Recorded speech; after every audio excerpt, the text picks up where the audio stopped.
Dear plus one commerce students, good morning. Let us continue the 18th chapter, Business Ethics and Corporate Governance. Business Ethics and Corporate Governance. தொழிலோட நன்னெறிகள் அப்புறம் நிறுவன ஆளுகை பற்றி பார்க்க இருக்கிறோம். Today our topic is Benefits of corporate governance. Benefits of corporate governance. In your book bag, there is a long answer question. Long answer question is there in your book bag. What are the benefits of corporate governance?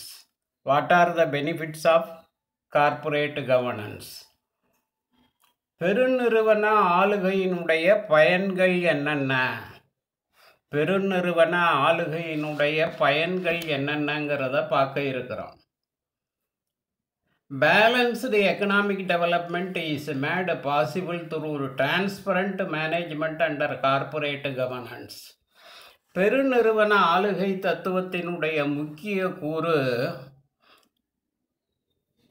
வெளிப்படைத்தன்மையுடைய மேலாண்மை மூலம்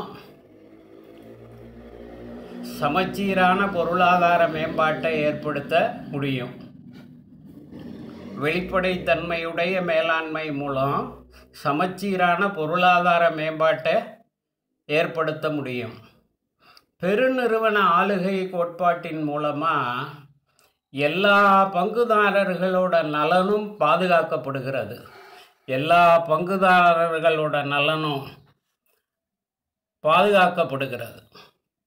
Balanced economic development is made possible through transparent management under corporate governance. All stakeholders' interests are protected and promoted through corporate governance.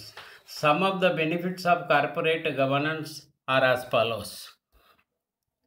பெருநிறுவன ஆளுகை தத்துவத்தினுடைய முக்கிய கூறான வெளிப்படைத்தன்மையுடைய மேலாண்மை மூலமாக எந்த நாட்டிலையும் சமச்சீரான பொருளாதார மேம்பாட்டை ஏற்படுத்த முடியும். பெருநிறுவன ஆளுகை கோட்பாட்டின் மூலமாக அனைத்து பங்குதாரர்களோட நலன் பாதுகாப்பு பேணப்படுகிறது. Okay, we will see the benefits. The first one is good corporate governance enables corporate success and economic development. பெருநிறுவன ஆளுகையின்படி நிறுவனத்தோட வெற்றியை உறுதி செய்ய முடியும். அப்புறம் பொருளாதார மேம்பாட்டை உருவாக்க முடியும். Ensures stable growth of organization. தொழில் அமைப்புகளோட நிலையான வளர்ச்சியை உறுதிப்படுத்த முடியும். Aligns the interest of various stakeholders. பல்வேறுபட்ட பங்குதாரர்களோட நலனை பாதுகாக்க முடியும், சீரமைக்க முடியும், பேண முடியும். பங்குதாரர்களோட நலன்கள் பாதுகாக்கப்படும். Improves investors' confidence and enables rising of capital. முதலீட்டாளர்கள் மத்தியில் நம்பிக்கையை ஏற்படுத்துறது, அப்புறம் அதன் மூலமாக முதலீட்டை அதிகரிக்க செய்கிறது. இதுக்கெல்லாம் வழி இருக்குது. Reduces the cost of capital for companies. நிறுவனங்களுக்கான மூலதன செலவு குறைக்கப்படுகிறது. Has a positive impact on the share price. பங்கு விலையின் மீது நேர்மறை தாக்கத்தை கொண்டுள்ளது. Provides incentive to managers to achieve organizational objectives. பெருநிறுவன ஆளுகை குழு நிறுவனம் தன்னுடைய குறிக்கோளை அடைய மேலாளர்களுக்கு ஊக்கமளிக்கிறது.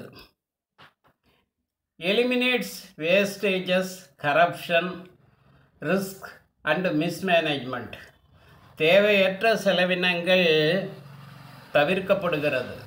ஊழல், இடர்பாடுகள், தவறான மேலாண்மை இதெல்லாம் தவிர்க்கப்படுகிறது.